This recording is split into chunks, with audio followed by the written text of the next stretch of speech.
Good morning, everybody. I think most of you know Jeff Robb of the New York State Police is up here with me, along with Major Rodney Campbell. Some of the investigators that worked on the case are here as well. Lieutenant Mike White, Senior Investigator Paul Olson, Investigator Gary Darstein, and Investigator Todd Grant. I'm also joined up here by Chief Assistant DA Matt Doran and Assistant DA Janet Fall. There are some crimes that are committed against all of us. I mean, individually, this was a crime against Lori Bresnahan and Jane Doe, but in reality, similar to the Rashad Walker case, this was a crime against the people of the state of New York. And I want to say that it's been brought to a close as far as state court is concerned. The defendant has waived appeal. He will be sentenced to life without parole. There is no equivocation about that. There's no games, there's no gimmicks, there's no way he can ever appear in front of a parole board. He will come out of prison in a pine box. The other things that were made part of condition of this plea, of course, was that he will assist in the location of the pellet gun. He's already told us that location. It's an area where the state police have looked. We'll look there again until we find it. The disposition, most importantly, was consistent with the feelings of Jane Doe and her now legal guardian. I want to, from the bottom of my heart, thank the men and women of the state police who put this case together. The ultimate reason that this defendant, David Renz, pled guilty was because, as Chief Assistant Matt Doran said, because of the mountain of evidence that they prepared against him. The dignity and respect that they treated this little girl, it was as if it was their own daughter. And the gentlemen that are here today and the countless other troopers that are not here because they're out protecting us, I can't thank you enough. You are truly the best of the best. I also want to thank Matt Doran and Janet Fall. You see the final result. What you don't see are the weekends away from family and friends, while other people are out doing things. Matt and Janet are up here putting this case together, and we are very, very lucky to have them working for us. I'll be glad to answer any questions you have and invite the major or captain or anybody from the state police that wishes to say anything they would like. I'd just like to thank the DA's office for their work on this case. Putting a case like this together and coming to a conclusion within a 4-month period is truly incredible and really supports the dedication that they put into it. It is truly one of the heinous crimes you'll ever come across. And it came to the best possible conclusion at this point that it could. Thank you. Thanks, Major. Bill, do you have any assurances at this point from the U.S. Attorney that they will not proceed on this carjacking charge? No, absolutely not. The individual I spoke to is the office that he supervises. I don't want to mischaracterize it. He essentially is the ombudsman who will filter all requests for death penalty eligible cases through the Department of Justice. They have a process where an application is made.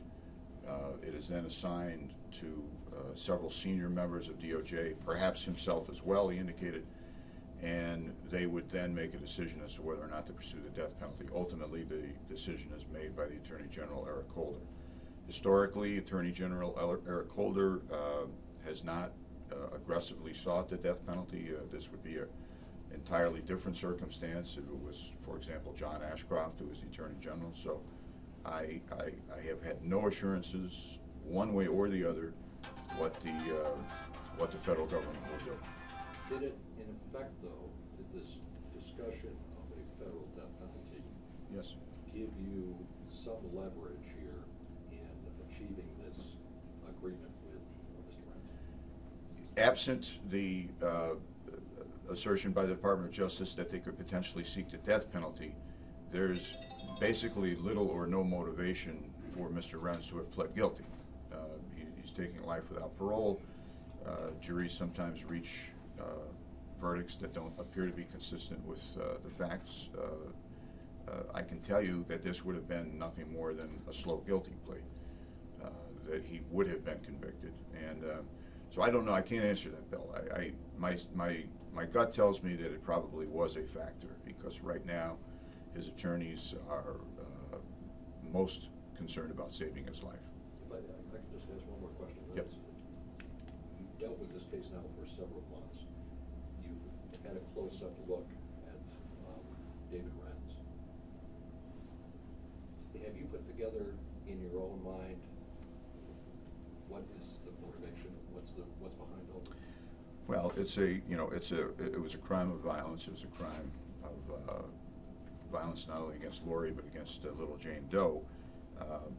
I think it's important to remember that Mr. Renz has been charged both federally and state with possession of child pornography. The images that he had on his computer when the state police executed their search warrant had images eerily similar to the crime that he committed, which is why one of the conditions for this disposition is that at some point in the future he be interviewed by behavioral scientists, either from the state police or from the FBI. And although he indicated in court this morning that you heard him say he couldn't explain why he did it, I suspect that there are some people that will be able to get to the bottom of the why in this case, and then I think you'll find a very, very significant relationship between his fascination with violent child pornography and the crime that he committed. Can you elaborate on David Renz's psychological state now following the guilty plea? I can't, Tanya. I don't purport to have any expertise in that area. I mean, he certainly appeared lucid in court. You all saw him. He had a statement prepared. There wasn't any of the usual nonsense that we sometimes go through about, well, I'm not sure, or gee, my attorney didn't really tell me that. I mean, this was, as pleas go, this was about as airtight as it could get. There does, I do have this feeling of you're kidding me. This is the guy that committed this horrible, horrible act, caused so much heartache for Lori's family, and has scarred this little girl for the rest of her life, and has affected everybody in this community. Nobody's ever going to go to a place with their daughter at a mall the same way for the foreseeable future. And you look at him, I don't know, what is he, 5'4"? He's obviously has some serious physical disfigurement. It just doesn't, it's almost beyond description. When you look at this case, and as you mentioned, there are people who won't go to malls anymore with small children because they're just fearful that this could happen again. What can you tell people about, again, getting into this whole circle of child pornography leading to violent acts? Yeah. How many David Renz are there out there? Bill, there's a lot of studies that have been done to indicate that there's more of them than we know. I certainly don't want to, it's irresponsible of me as the chief law enforcement officer of this county to start suggesting that people stay home out of terror. You can't let David Renz and his ilk affect your life to that extent. There's very, very little Lori could have done to protect herself. He has indicated, although he didn't indicate in court today, has indicated in previous discussions that this was a random selection, that he did not target Lori and little Jane. I don't know if that's true. There's some evidence to corroborate that, because there was a woman, I believe, just earlier that felt uncomfortable that he had been following her and her daughter. She was with her daughter as well, correct? Yeah. So that would tend to corroborate his indication that it was. That he had gone out a few times and checked the area. Yeah. On the other side of the coin is, on those instances where we do have his location with the ankle bracelet, it appears that he had been to the mall previously.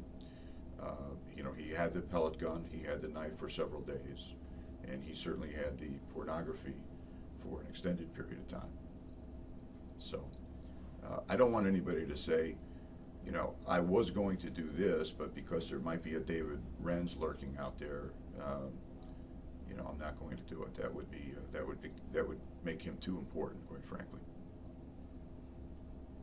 Our thoughts and our concerns are obviously with young Jane Doe and concealing her identity. You know, he wanted to have as normal a childhood and upbringing as possible, but what can you tell us about where she is now, how she is, and what is being done to care for her?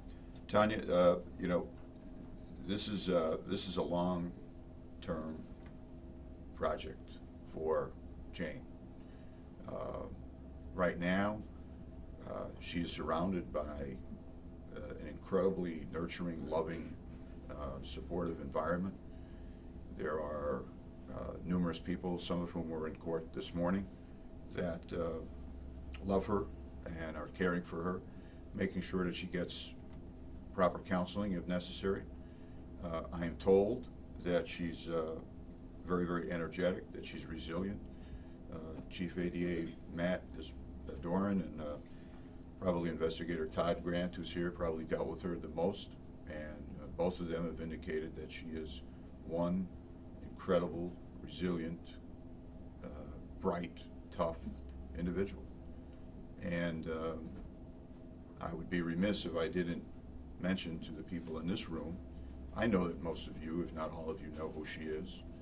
And I don't know that another community's media would have reacted this way, that somebody might have, you know, tried to sneak up on her and get a picture or an interview.